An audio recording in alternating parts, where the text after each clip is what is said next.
அரசியல் நிரந்தர நண்பர்கள். அப்ப அது எடப்பாடிட்ட மட்டும் ஏன் வர மாட்டேங்குது? பிடிவாதம், அந்த ஆதிக்க புத்தி. நான் அந்த காலத்துல அப்படி இருந்தேன். எந்த காலத்துல இருந்தீங்க? உங்க சித்தி இருக்கிறதுனால உங்களை கொண்டு வந்து பொருளாளர் ஆக்குனாங்க. கொஞ்ச நாள்லயே கண்டுபிடிச்சிட்டாங்க, உங்களை தொத்தி விட்டாங்க.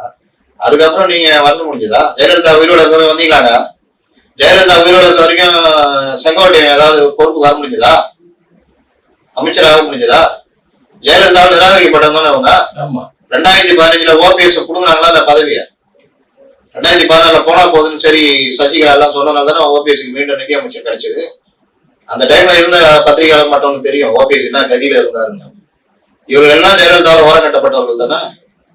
இன்னைக்கு உட்காந்துட்டு பேசுறாங்க. ஜெயலலிதா அண்ணாமலை கேவலமா பேசினப்போ ஓபிஎஸ் எங்க போயிருந்தாரு, டிடிவி எங்க போயிருந்தாரு? எழுத்து ஒரு அறிக்கை வந்ததா?